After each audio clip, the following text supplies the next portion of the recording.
It was a success story that won praise in many parts of the world. While most of Europe and the US grappled with high death rates and overwhelmed hospitals due to the coronavirus pandemic, Turkey was able to keep deaths relatively low and its health workers safe. Early measures to contain the virus and a public awareness campaign also helped keep infections manageable and the most vulnerable in good care. But as Turkey and the rest of the world reopened over the past several weeks, recent spikes in cases have emerged. Let's take a look at how Turkey first tackled the outbreak and what challenges lie ahead.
And joining me now from Ankara is Serhat Unal, who is a member of Turkey's Coronavirus Scientific Advisory Board. He is also a professor of medicine at Hacettepe University. And joining from Geneva, Mario Ottiglio, who is a global health policy expert and managing director of the High Lantern Group. Gentlemen, welcome to Straight Talk. It's good to have you on the program. Serhat, let me begin with you. Did Turkey open up too soon since we have started seeing a spike in the number of coronavirus cases? Tell us about the current trend so far. Okay. I don't think so that it's so soon, because to pass through from the first phase of the pandemic to the second one, all the necessary steps has been taken in Turkey. And we were ready for that. And we have started to loosen the conditions, and we have started to see the spike. But the major problem over here, today or tomorrow, the day after tomorrow, you got to do those changes. The problem, we have to obey the rules as the community. And the what we call the new normal, the mask, social distancing, and the hand hygiene. And because all the population was under the restriction, we were a little bit bored.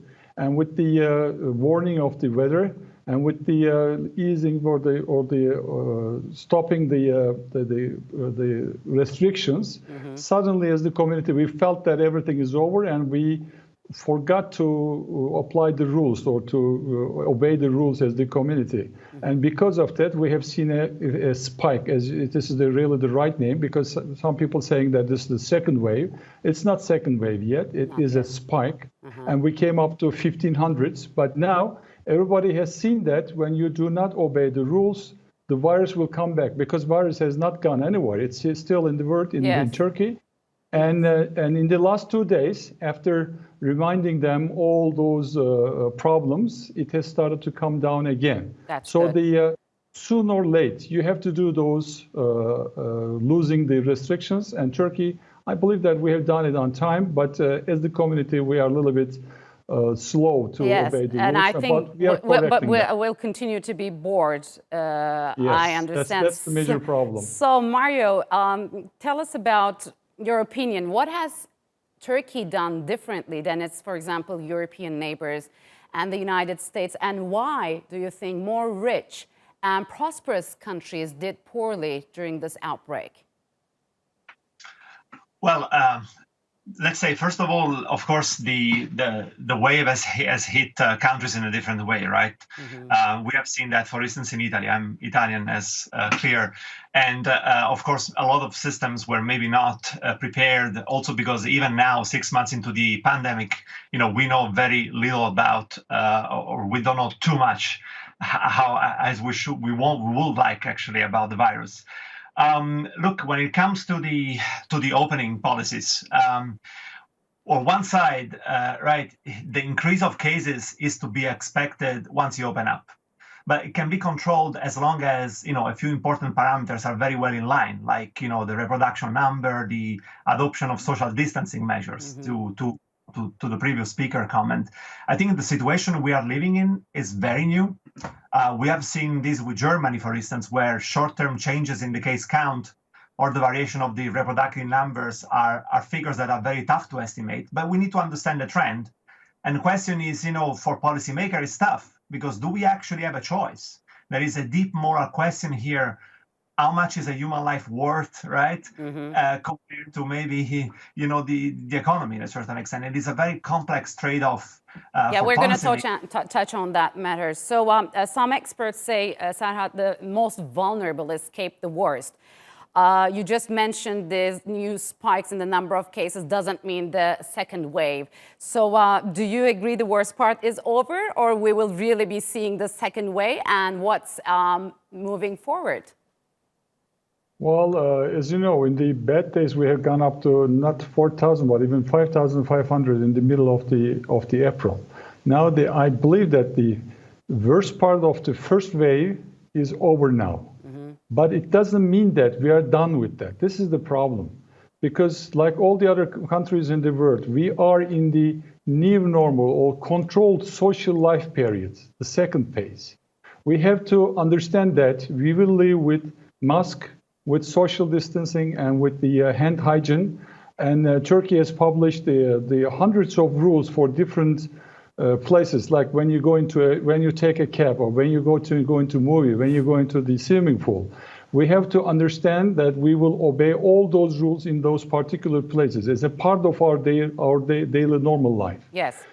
Because on the other side, if the numbers goes on like that, and if we don't obey the rules, it means that we may go back to the more restricted period. Of course, this period has other conditions, has other results, like the psychological problems, social problems, and economical problems. Yes. I believe that each country will have its own balance between those problems, economical, social, and the health system. It will come to a balance. And now we are at this point. We are coming to a balance now. Okay, so Mario, if we see a second wave, which we'll probably see, what do you think? Will economies shut down again, or will they put profit before people? And what lessons should be drawn in terms of global preparedness and public health amid this outbreak?